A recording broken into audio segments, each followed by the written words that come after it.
Kita berupaya untuk menyiapkan diri kita berangkat dari pagi, beraktivitas di tempat kerja kita.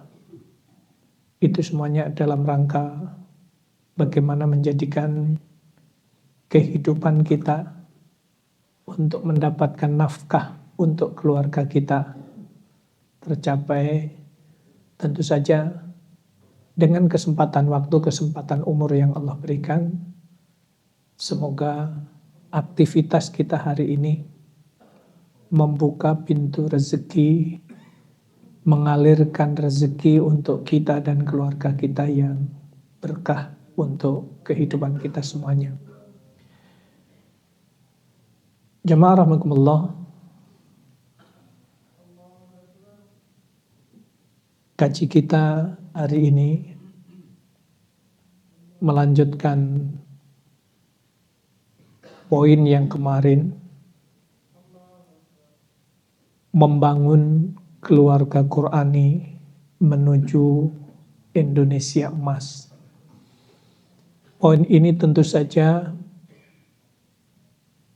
menjadi semangat kita semuanya, bagaimana menjadikan peradaban Indonesia ke depan lebih baik, lebih bagus, dan kemudian dengan istilah sebutan 2045 nanti Indonesia genap kemerdekaannya 100 tahun, harapan kita Indonesia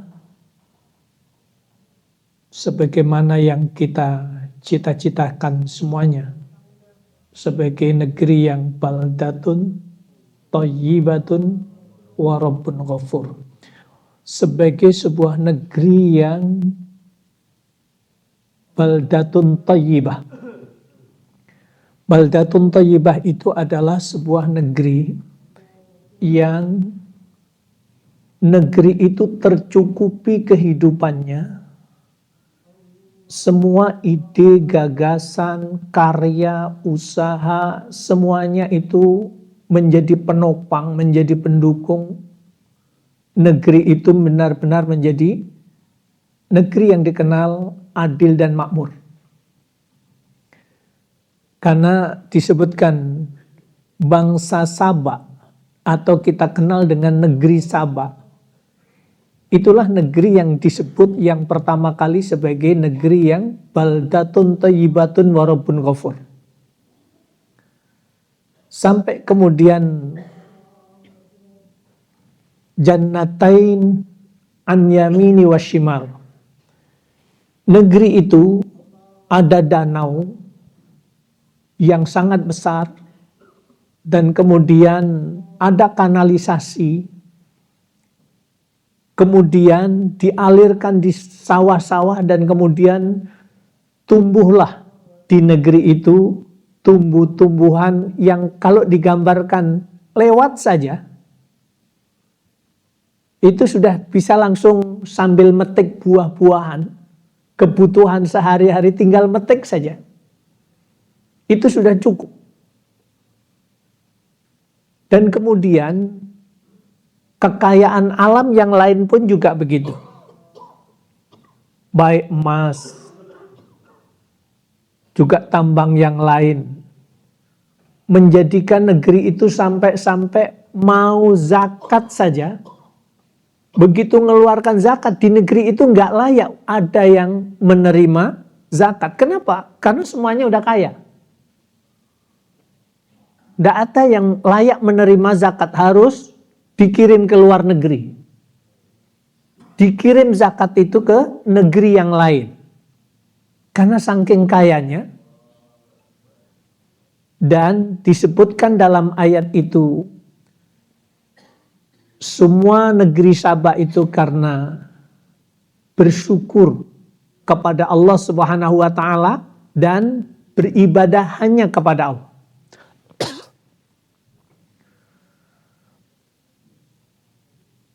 Maka karena semua masyarakatnya itu tahu bagaimana cara bersyukur kepada Allah, yang kemudian kita kenali istilah syukur itu adalah Isti'malun ni'am fi ma la yukrahul mashkur. Yang disebut syukur itu adalah menggunakan nikmat yang Allah berikan untuk hal-hal yang tidak dibenci oleh Allah. Suara diberikan nikmat oleh Allah ketika berkata, ketika mengucapkan sesuatu, semuanya harus ngitung. Negeri Sabak masyarakatnya itu santun, akhlaknya baik. Sehingga siapapun yang dekat dengannya merasa aman, merasa nyaman. Dari ucapan dan perbuatan masyarakat negeri Sabak itu. Tapi kemudian dalam perjalanannya, dengan kekayaan yang melimpah, kemudian mulai muncul yang semula bersyukur kepada Allah, lambat laun kemudian kufur kepada Allah. Maka karena semakin masyarakatnya itu mengatakan bahwa apa yang didapat itu adalah atas usaha, atas gagasan, atas amalan yang dilakukan, maka kemudian dia mengatakan semuanya ini adalah karena kecerdasanku, karena ilmuku, karena usahaku. Seolah-olah tidak ada keterlibatan Allah dalam kehidupannya. Semakin kufur dan kemudian Allah jadikan bendungan itu jebol dan kemudian tenggelamlah negeri Sabak itu. Jadi jemaah rahimakumullah, kalaulah kemudian harapan kita Indonesia 2045 nanti menjadi negeri yang dikenal baldatun thayyibatun warufun ghafur, maka kemudian kita harus mengawali semuanya itu dari institusi dalam kehidupan sosial yang paling kecil, yaitu keluarga. Keluarga inilah yang kemudian dalam bahasan kita kemarin, apa yang harus kita bangun dari sekarang agar 20 tahun yang akan datang yang memimpin negeri ini adalah orang yang hafidhul Quran, orang yang faham terhadap Al-Quran, orang yang memiliki karakter dalam kehidupannya itu dipandu oleh Al-Quran, cara berpikirnya, cara bernalarnya, cara melaksanakan tugasnya, tersibghoh, terwarnai, dipandu oleh Al-Quranul Karim. Maka kita semuanya harus mengawali dari keluarga kita. Kemarin yang sudah kita bahas, yang harus kita perjuangkan dalam kehidupan keluarga kita adalah keluarga kita semuanya harus sahihul akidah. Akidahnya mesti harus benar. Kemudian yang kedua, sahihul ibadah. Ibadahnya harus benar. Kemudian yang ketiga, matinul khuluq. Akhlaknya harus baik. Poin 3 ini akan terwujud apabila indikator dalam kehidupan keluarga kita itu, halo, ini nyambung ini rada serius ini masalahnya. Kalau tadi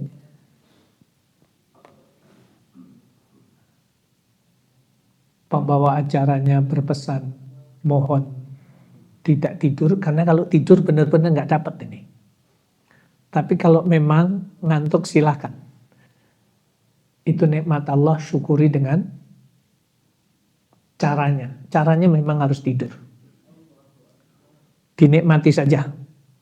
Tapi yang setengah melek, setengah tidur jangan. Kalau melek-melek tidur-tidur. Daripada nanti nangkapnya separuh-separuh. Jadi indikator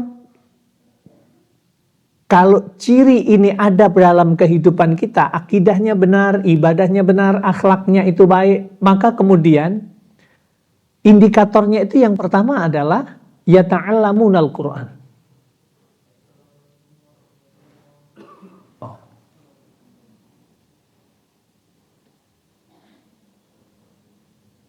Ini yang kemarin.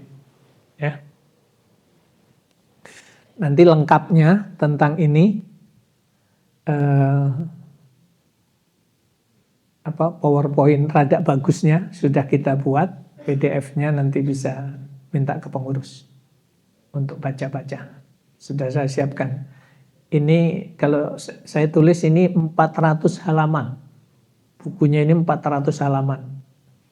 Karena memang bicara tentang membangun keluarga Qurani menuju Indonesia emas itu harus dari semua sisi. Tapi yang saya buat slide baru 28 halaman. Lumayan lah untuk dibaca-baca itu. Nanti berikutnya kita sambung lagi.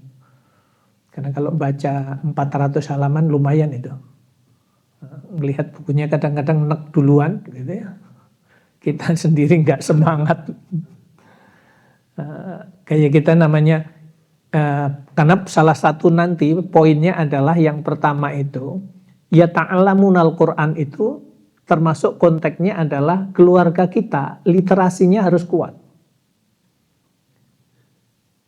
Literasinya harus kuat itu maksudnya kuat bacanya, akrab dengan buku, sehingga otak itu akan terasah dengan baik. Banyak memori yang tertanam dengan kuat dalam akal keluarga kita. Kemudian melakukan analisa. Nah, ini bahasanya sudah rada mikir-mikir gitu. Saya coba sederhanakan saja. Jadi hum yata'allamunal Qur'an. Indikatornya kalau keluarga itu adalah keluarga yang akidahnya benar, ibadahnya benar, akhlaknya baik. Keluarga itu hamasah al-aliyah, ada semangat yang tinggi untuk mempelajari Al-Quran, tilawatan wa fahman.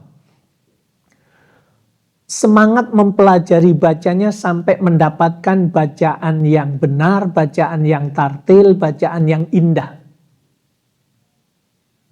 Kemudian yang kedua adalah wafahman.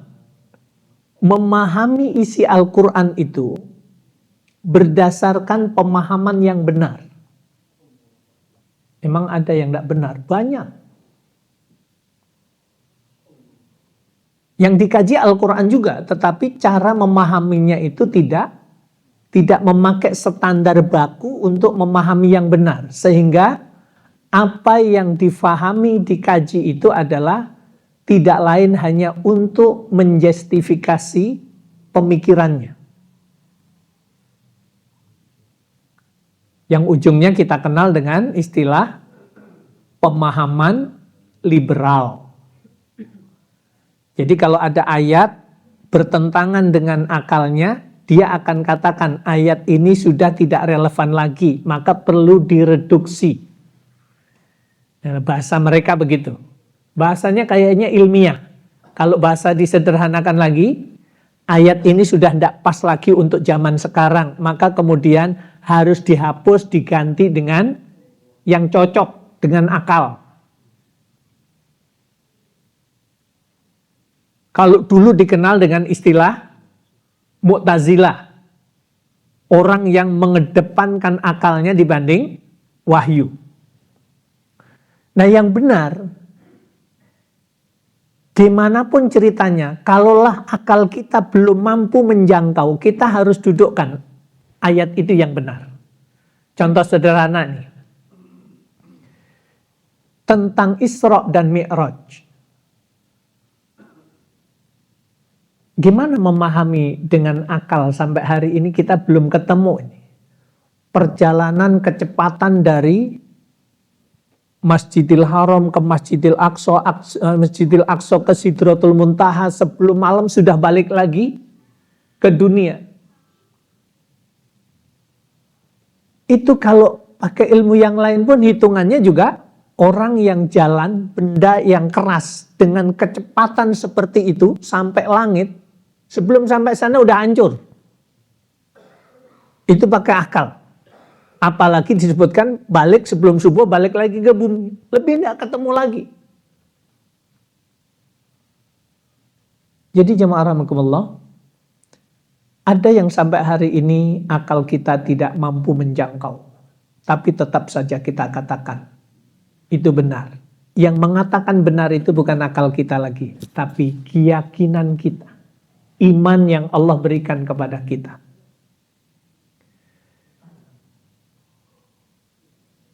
Jadi yang pertama, indikator yang pertama inilah yang juga kita harus perjuangkan bagaimana itu ada dalam kehidupan keluarga kita. Sampai satu saat itu ikhtiar ini harus diprakarsai oleh kita, mengundang seorang guru, mengundang seorang ustadz, kalau anak kita perempuan, mengundang seorang ustadzah untuk ngajarin keluarga kita. Jadi bukan hanya anak kita, tapi istri dan anak-anak kita. Begitu pula suami juga ngaji. Sehingga dapat dua-duanya. Apa yang kemudian diharapkan, sahihul akidah, sahihul ibadah. Akidah yang benar, ibadah yang benar itu akan terwujud kalau ini jalan. Kemudian yang kedua, wa yatadarasunal Qur'an. Indikator yang kedua, kalau akidah keluarga kita benar, ibadahnya benar, akhlaknya baik, indikatornya adalah kita membangun dalam kehidupan keluarga kita senantiasa mentadarusi Al-Quran. Kemarin dengan berbagai latar belakang atau alasan, ketika disebutkan sahabat Nabi itu punya kebiasaan tadarus Al-Quran satu hari, yang malas satu juz. Ini yang sudah saya sebutkan kemarin. Yang rajin satu hari 6 juz, sepekan sekali khatam, 1 bulan 4 kali khatam. Yang malas 1 hari 1 juz, 1 bulan sekali khatam Quran.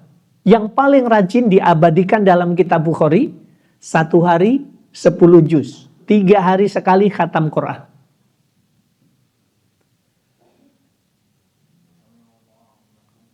Ketika kita sampaikan tentang pertanyaan, gimana Bapak Ibu, kita ini, keluarga kita ini mau kepingin seperti sahabat yang rajin, apa yang malas, apa yang paling rajin?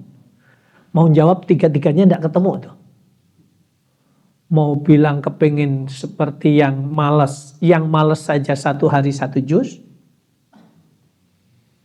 Sementara kita baca baru 3 lembar, berarti 6 halaman, itu sudah mulai tuh, moodnya itu mulai turun tuh.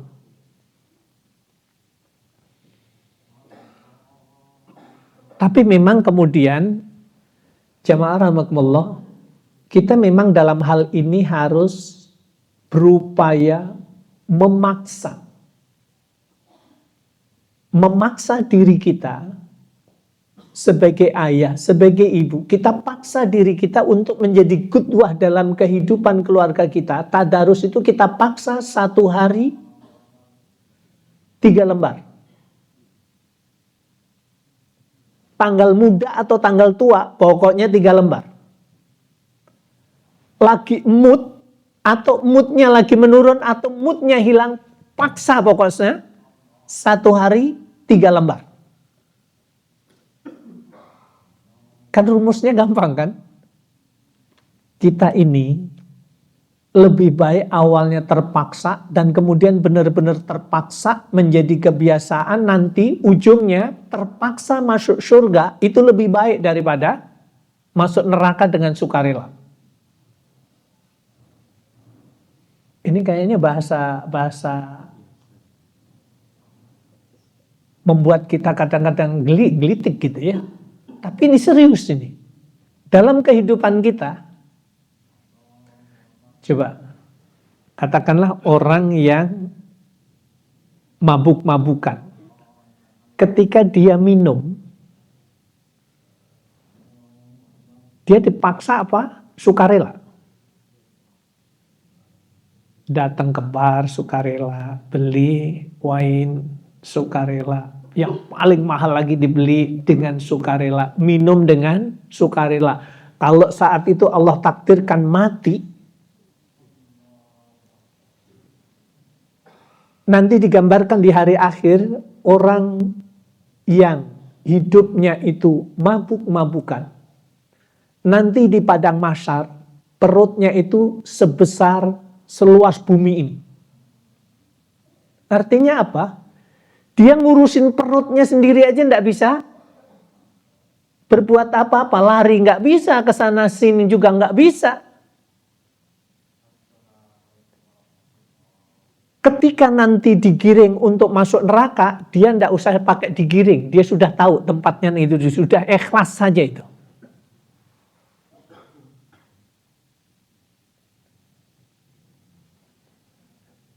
Jadi dengan sukarela aja udah jalan menuju nerakanya benar-benar dengan sukarela. Tapi beratnya kita kadang memang untuk ketika dengar saja ya. Kenapa sholat Jumat di sini bisa penuh? Tapi sholat duhur tidak bisa penuh. Karena Jumatan wajib. Sehingga sudah nempel dalam memorinya. Kalau Jumat harus datang. Tapi ketika ada panggilan, Allahu Akbar, Allahu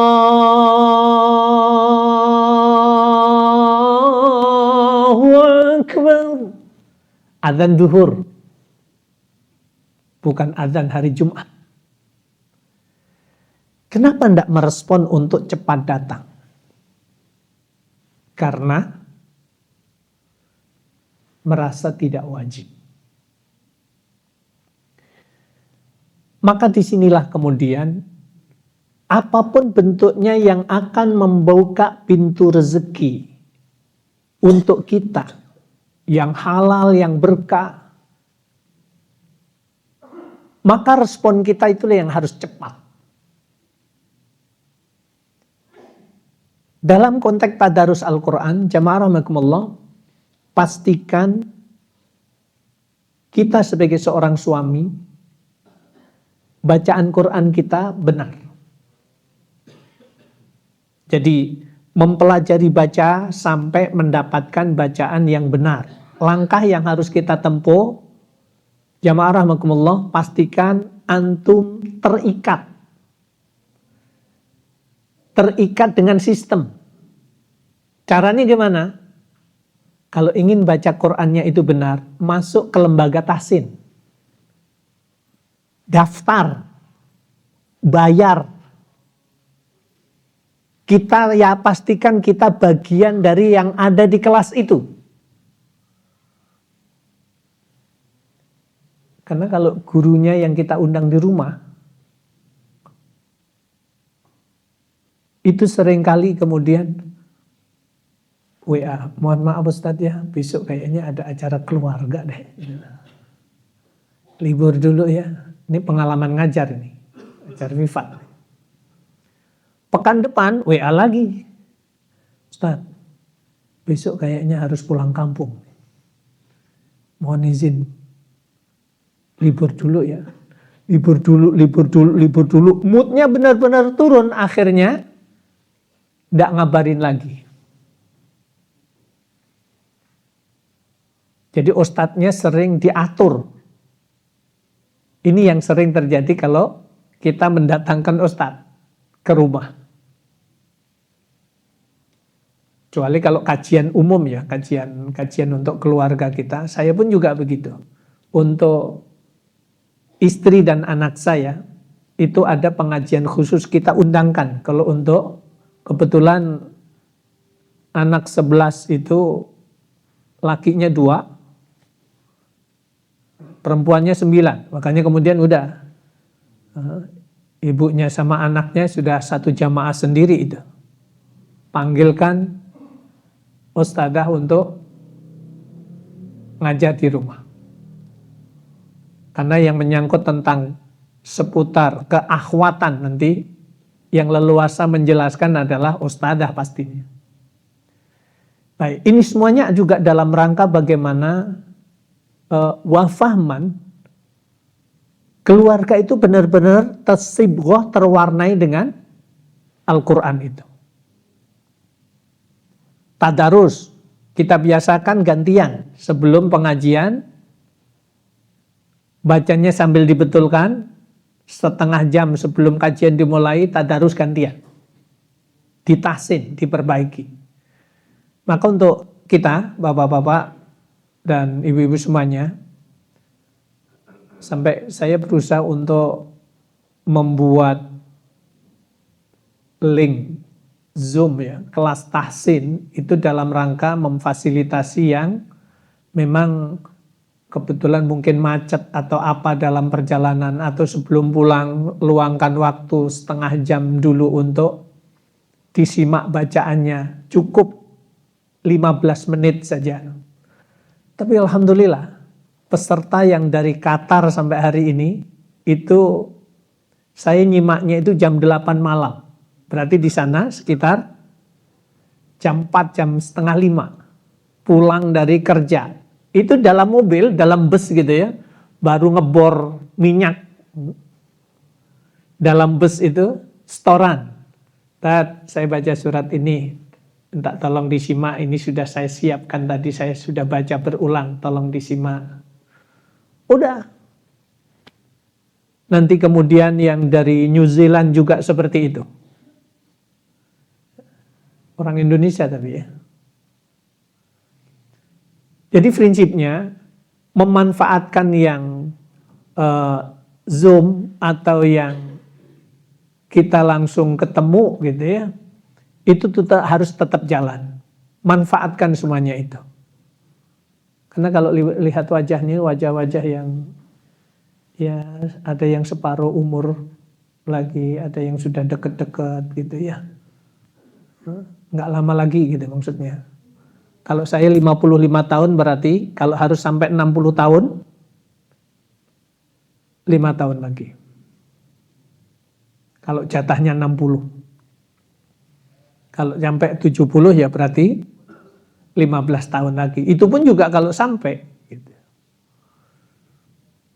Nah, dalam kajian kita yang pertama kali di sini sempat saya sampaikan berkali berulang itu a'maru ummati ma baina sittin ila sab'in. Standar umatku itu antara 60 sampai 70 tahun kata Nabi. Makanya kemudian kalau sekarang usianya 55 berarti kalau harus sampai 60 tinggal 5 tahun lagi. 5 tahun lagi mau kita pakai apa? Tidak ada jalan lain. Jamaah rahimakumullah, kecuali harus kita semangat memberi contoh yang baik kepada keluarga kita. Jadi tadarus Al-Quran itu adalah salah satu bentuk pewarisan nilai terhadap keluarga kita.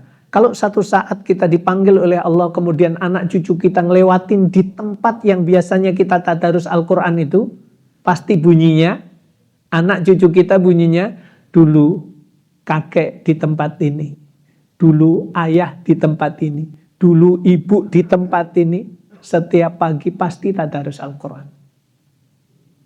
Kemudian kebiasaan itu dilanjutkan oleh anak kita, ditirukan, dicontoh oleh anak kita. Itulah yang kemudian menjadi amal jariyah.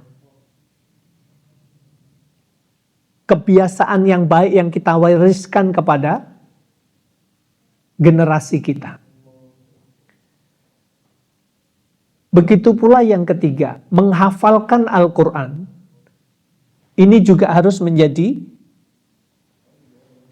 upaya usaha agar indikator ini benar-benar muncul dalam kehidupan kita. Kalau anak kita 11, pastikan di antara 11 itu ada satu yang hafal Quran. Kalau anak kita 5, pastikan ada satu yang hafal Quran.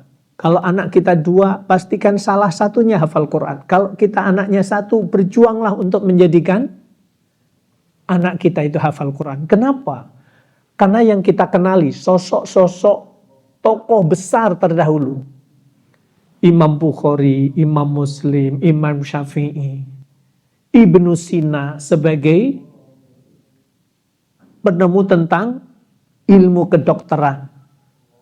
Ternyata Ibnu Sina itu adalah orang yang hafiz Quran, orang yang ahli tafsir. Walaupun kita kenali dalam sejarah adalah beliau adalah seorang tabib, seorang dokter, seorang ahli bedah. Kemudian menulis buku. Walaupun kemudian ternyata bukunya itu diterjemahkan oleh orang barat, kemudian diklaim bahwa itu adalah hasil penemuannya. Tapi sejarah membuktikan bahwa ini adalah hasil dari penemuannya Ibnu Sina. Jadi ulama-ulama terdahulu, tokoh-tokoh besar terdahulu itu adalah orang-orang yang hafizul Quran. Makanya kemudian kalau anak kita masuk di pesantren tahfidz, boarding school, targetnya kemudian hafal Quran, ini berdasarkan pengalaman juga, bapak-bapak dan ibu-ibu,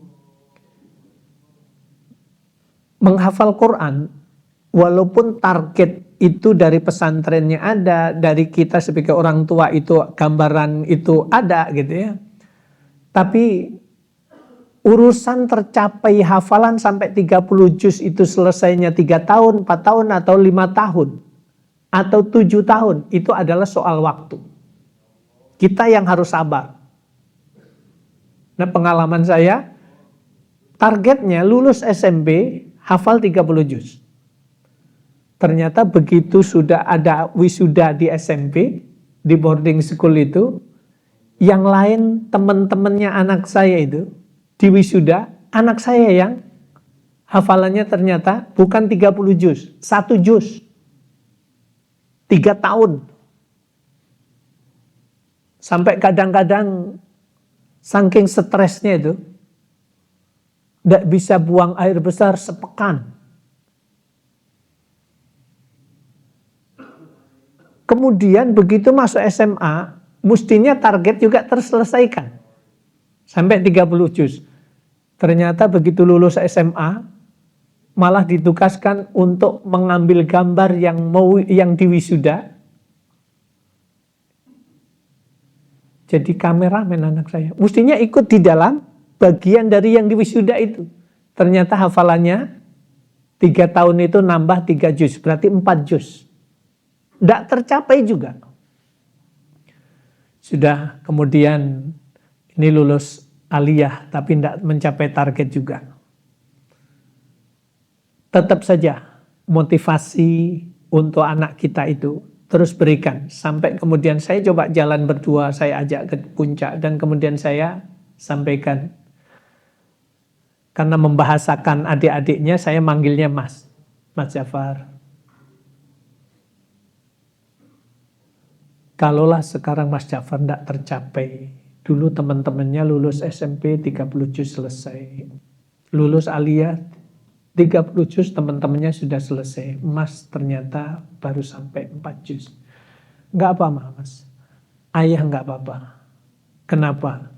Mas Ja'far tetap lebih baik dibandingkan ayah di usia emas. Ayah di usia emas, lulus SMA, enggak jelas. Boro-boro baca Qur'annya bagus. Hafal 4 juz. Enggak jelas.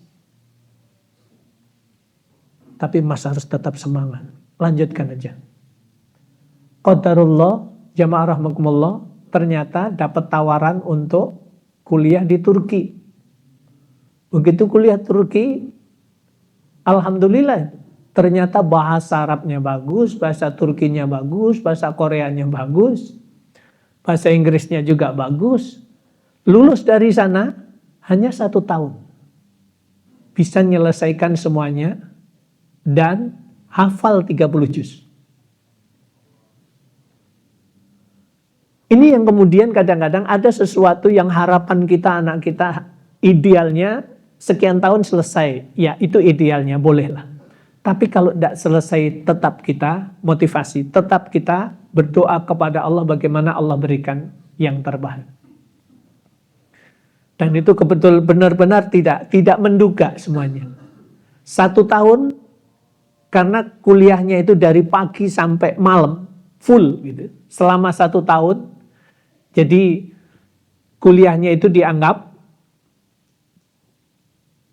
kuliah selama 3 tahun.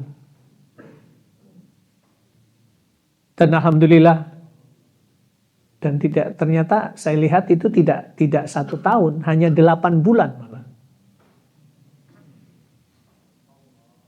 Mendapatkan ijazah dari kampusnya dan ijazahnya asli.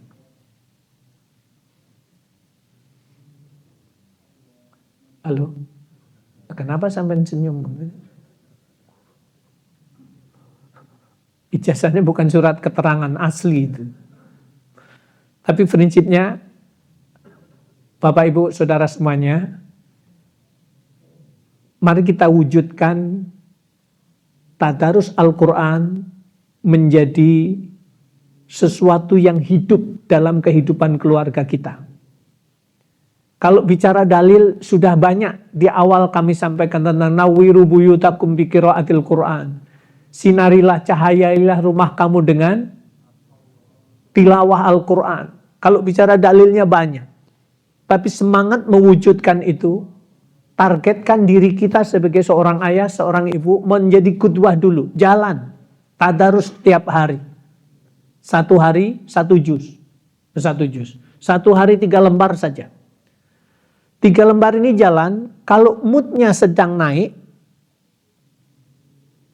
berarti bertambah kan? Kita ingin nambah. Kalau berani nambah, jangan sampai turun lagi. Jadi prinsipnya, jangan biarkan untuk urusan tadarus dalam kehidupan kita, itu fluktuatif. Kadang baca 3 lembar, kadang 5 lembar, kadang 3 lembar, kadang 2 lembar, kadang 1 lembar. Lagi ndak mood, setengah lembar. Ndak mood beneran, nggak baca.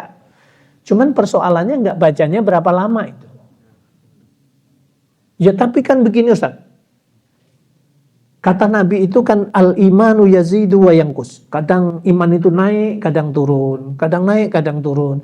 Ya kadang baca, kadang enggak. Itu kan biasa. Iya, betul hadisnya begitu. Cuman masalahnya baca sama enggaknya lamaan mananya. Itu masalahnya. Tagline-nya sahabat Utsman bin Affan ketika menjabat sebagai khalifah. Tagline-nya adalah tiada hari tanpa membaca Al-Quran. Jadi keakraban para sahabat dengan Al-Quran itu sedemikian rupa. Ketika zaman Pak Soeharto, apa tagline-nya? Tiada hari tanpa olahraga. Kenapa? Inginnya masyarakat Indonesia tidak boleh bengek, harus sehat semuanya.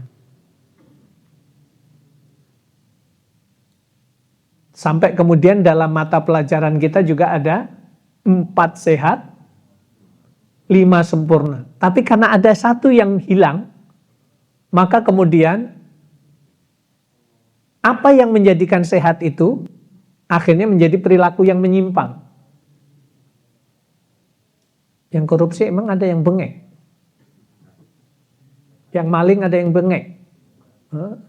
Mau maling batuk, nggak jadi. Rata-rata sehat semuanya. Kenapa? Ada 1 nilai yang terkesampingkan. Kalau dalam Islam, kulu wasyarabu halalan thayyiban. Halalan itu nomor 1. Thayyiban itu 4 sehat 5 sempurna. Sesuatu yang kita konsumsi yang menjadikan diri kita, fisik kita itu menjadi tambah sehat. Itu namanya thayyiban. Makan oseng-oseng kangkung, sampean tiap makan oseng-oseng kangkung kok mulus malah mencret, berarti kangkung untuk sampean itu tidak baik, tidak boleh dimakan. Berarti tidak thayyib. Gitu. Halal, iya betul halal, tapi tidak thayyib. Saya minum es langsung ini. Nyut, pusing. Maka es untuk saya, untuk yang lain ternyata tambah sehat, silahkan dimakan. Tapi untuk saya tidak thayyib, tidak baik untuk diri saya. Itu halal, tapi tidak baik untuk diri kita. Jangan dimakan. Jadi jamaah rahimakumullah, perjuangkan sampai poin yang kedua ini, pastikan kita sebagai kepala rumah tangga, sebagai ayah, sebagai ibu, kita menjadi qudwah, menjadi contoh untuk anak-anak kita, tiada hari tanpa membaca Al-Quran. Keakraban kita dengan Al-Quran, itulah yang kemudian akan menjadikan ma'iyatullah, kebersamaan Allah. Allah akan menyertai kita, Allah akan memandu kita, Allah akan mewarnai kehidupan kita yang lebih baik. Baik, ini kalau disebutkan A, B, C, D, nah ini nanti masih ada 7 lagi. Ada 7 bab lagi yang akan kita angkat tentang gimana membangun keluarga Qurani, mewujudkan Indonesia emas ke depan. Anak kita, kalau siapa sih pemimpin yang terbaik? Siapa sih generasi yang akan mewarnai Indonesia nanti benar-benar menjadi baldatun thayyibatun wa rabbun ghafur? Yang kita harapkan adalah anak kita. Maka kita harus memulai dari keluarga kita. Itu yang harus,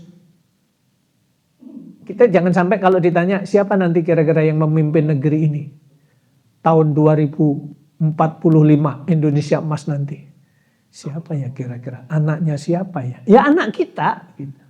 Kita yang harus berjuang menyiapkan anak-anak kita untuk menjadi orang yang mewarnai Indonesia nanti benar-benar menjadi negeri yang baldatun thayyibatun wa rabbun ghafur. Baik, rekan dan sahabat semuanya, jamaah semuanya, itu yang bisa saya sampaikan dalam kesempatan ini. Kurang lebihnya mohon maaf. Subhanakallahumma bihamdika asyhadu an la ilaha illa anta astaghfiruka wa atubu ilaik. Selamat beraktivitas kembali. Semoga Allah berikan kesehatan, semoga Allah berikan keberkahan kepada jamaah semuanya, dan semoga Allah bukakan pintu rezeki yang mengalir kepada keluarga yang berkah, yang semakin mengantarkan taat dalam beribadah kepada Allah Subhanahu wa taala. Assalamualaikum warahmatullahi wabarakatuh.